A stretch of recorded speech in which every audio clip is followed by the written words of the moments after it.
Hi Gemini, welcome and this is your reading. Be open-minded po, hindi po halos lahat makaresonate. Thank you nga po pala sa mga nagsusubscribe, sa mga bumabalik. Maraming pong salamat. Give me the message for Gemini. Ano yung mensahe sa'yo?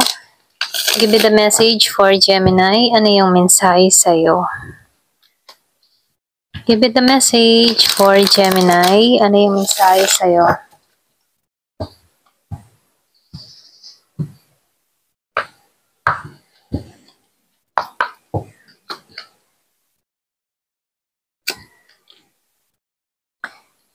Meron akong nakikita dito na pagtagumpayan. Okay, meron kang naalisan. Yung basta nyo nakarecover ka sa sitwasyon, sa mga masasakit na nangyari sa nakaraan, or pwede rin sa mga pinagdadaanan, ano. Meron akong nakikita ditong healing na nangyari, naganap sa'yo, okay? So, lumalabas dito, meron ka ng tinapos, okay? Meron ka ng tinanggalan. So dito no, tinanggalan mo to kasi hindi mo ramdam na matagumpay ka sa tao na to or maging sa trabaho mo dito, sa pangyayari na to or sa sitwasyon na to, okay? Meron ka nang inalisan dito at handa ka na sa pagbabago. Nakikitaan ko dito no, hindi ka balanse.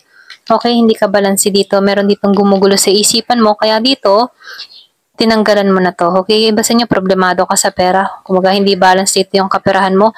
So lumalabas dito, nakikitaan ko dito na yung iba sa inyo merong nasasaktan, ano? So, tingnan pa natin, no? Kasi meron nung nakikitang nasaktan. Kung meron kang kadiling na Gemini, Aquarius, or Libra.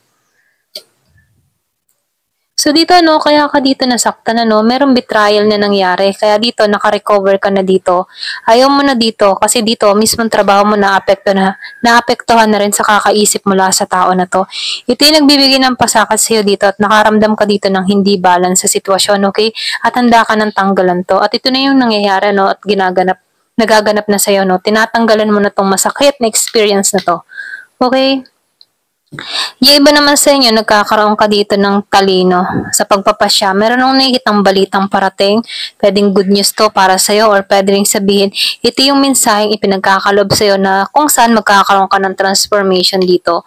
So, nakikita ko dito, meron kang matatanggalan, meron kang makakat, or pwede rin sabihin, binibigyan ka ng lakas ng loob para tanggalan na tong mga masasakit na karanasan mo dito. Okay, sa unang card.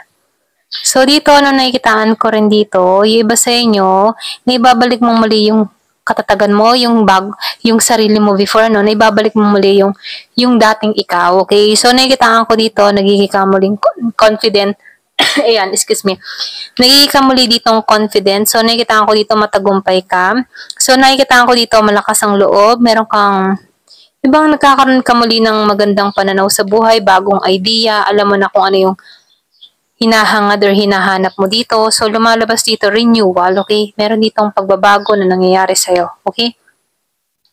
So, meron ako nakikita ditong bagong parating sa'yo, okay?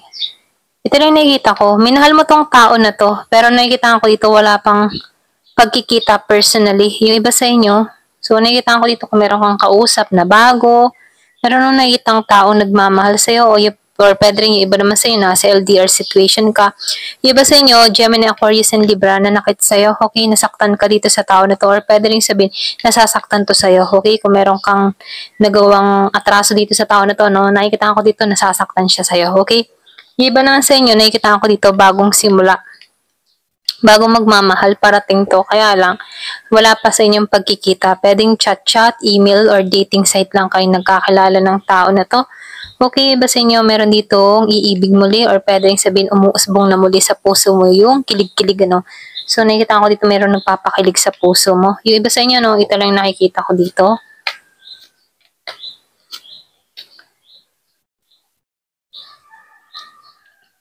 So, lumalabas dito, no, meron kang inalisang tao dito. Yung iba sa inyo kung meron kang kadiling dito na Aries, inalisan mo to kasi itong tao na to, hindi ka masaya, hindi to nagpakatatay, nagpakaina sa mga anak mo, okay? Kumbaga, inalisan mo to na mabigat ang kalooban. Yung iba sa inyo, mabigat ang kalooban mo. Pero nagpasya ka ditong talikuran, tanggalan na to dahil hindi ka na masaya, okay? Dati, itong tao na to, no, I mean, ano, nakikita ko dito, dati, ikaw, wala kang lakas alisan to, pero ngayon nagpasya ka ditong tanggalan na to. Yung iba sa inyo, sobrang bigat ng nararamdaman mo sa tao na to. Kumbaga itong tao na to, pwede rin sabihin na Piling dalaga, piling binata, sarili lang yung iniisip niya. Hindi nagpapakaama, ina sa mga anak mo. Hindi siya naging tapat or naging patas sa'yo. Kumbaga, sarili lang niya yung iniisip niya rito. Okay? Ito lang yung nakikita ko sa tao mo. So, dito, lumalabas dito, noong umpisa, hindi mo to kayang tanggalan kasi mahal mo siya dito. Pero ganun pa man, nakikita ko dito, naglakas loob kang tanggalan to. Okay, pinipilit mo, tinutulungan mo yung sarili mo para alisan to kasi nasasaktan ka na dito. Okay? So, nakikita ko dito, hindi ka rin ito hinabol or hindi ito nagparamdam sa'yo. Okay? Kung pwedeng yung iba sa inyo, meron rin itong bago, meron kang nasaksihan dito, meron kang nakita dito, kaya hinalisan mo to na kahit mambigat-bigat ng kalooban mo. Andun yung bigat ng energy mo, no? So, lumalabas din dito, gusto mo nang makalaya. Ito lang nakikita ko, kahit mabagal pero gusto mo nang lumaya sa sitwasyon na to. Hindi ka nagmamadali. Sumusunod ka sa process, gano'n. Pero nakikitaan ko dito, gusto mo nang makalaya sa lahat ng alalahanin. Ayaw mo na maging malungkot. Gusto mo nang maging masaya. Deserve mong maging masaya. Gano'n, okay? So, nakikitaan ko dito, walang celebration pa na nangyayari, okay? Kasi nakakaranas ka dito ng kalungkutan. Yung iba sa inyo, meron kang mga kaibigan dito na yung mga tipo na hindi ka dinadamayan. Alam mo yon, kahit may mga problema ka, hindi mo maramdaman na nandyan sila sa'yo, okay? Yung iba sa inyo, meron kang peking mga kaibigan. So dito, nakikitaan ko dito, yung iba sa inyo magpapasya ka dito na wala ng bagong simula dito sa mga tao na to. Yung iba sa inyo, pwedeng meron ditong mga tao sa paligid mo na nag-betray sa'yo, okay? Kaibigan, kaanak, or pwede rin katrabaho. Yung iba sa inyo, na kung saan unti-unti mo tong tinatanggalan. Yung iba sa inyo, nakaka-recover ka na dito, naghihilom ka na dito sa masakit na karanasan na to. Okay, dito ka patungo sa paghilom. Kung meron kang inaasam dito, ninanais, matatagpuan mo dito yung hustisya. Okay, so nakikita ko dito, kahit masakit yung pinagdaanan mo, kinakaya mo. Alam mo yung responsibilidad mo. Ayan, ito lang nakikita ko dito, no? So, meron akong nakikitang parating sa'yo, Gemini. Okay, Gemini ang parating, kumbaga, itong tao na to, ipagkakalob sa'yo. Kumbaga, meron ditong anghel na ipagkakalob sa'yo. Ginagabayan ka patungo sa tao na to. So, lumalabas din dito, hindi pa kayo nagkikita. Pwedeng childhood sweetheart mo to, okay? Kababata, mga ganun, Yung iba sa inyo, pwedeng magbalik ka sa probinsya or pwedeng sabihin ko mayroon kang probinsya, Kasi nakikita ko dito, may nag-relocate, may umalis ng lugar. Kumbaga, inalisan niya yung kanyang kapareha dito. Ito rin nakikita ko, na mabigat ang kalooban or pwede rin may paglipat ng apartment or lugar, bahay, mga ganon. Meron ako nakikitang parating sa'yo. Bago. Yung iba, give me the message.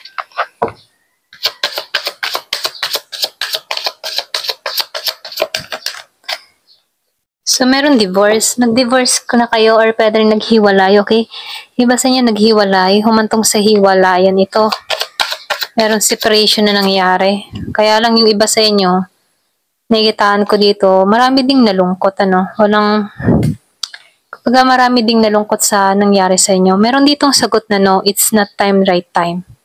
It's not time, the right time. Okay, hindi pa ito yung tamang oras. Okay, kung meron kang pagpapasya, hindi pa ito yung tamang oras. Ito yung sagot, kung meron kang mga katanungan.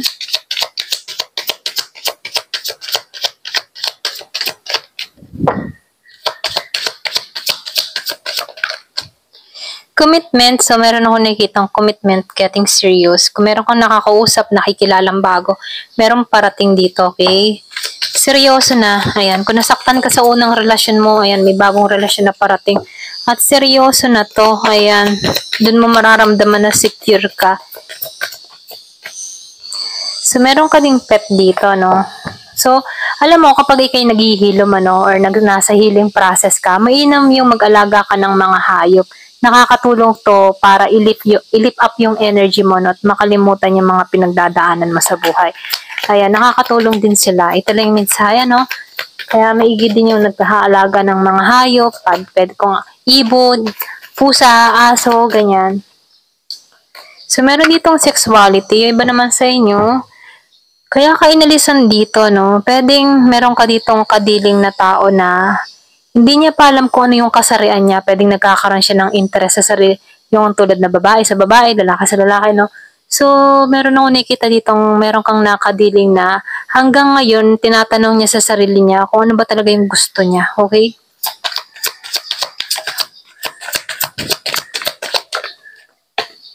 So, liar. So, may sinungaling dito. Be careful, someone sneaky. So, yung iba sa inyo, meron ditong taong sinungaling. Spy. So, meron akong nakikita nag-i-spy, someone searching, or pwede rin sabihin, meron ditong nakatingin, nakasubaybay sa mga ginagawa mo. Kasi yung iba sa inyo, merong lumayas dito, or umalis dito, merong tinalikuran yung kapareha niya dito. So, meron ditong patient. So, nakikita ko dito, just a few more months, good things come to those who wait. So, nakikita ko dito, kung ano man yung iniintay mo, no, meron ditong magandang parating sa buhay mo, sa marunong mag-patient, ayan. So, kung ano man yung mga iniintay mo, parating to, ayan, kailangan lang dito ng mahabang pasensya, ayan. Ito lang yung nakikita ko, ano. Thank you for watching. Love and peace.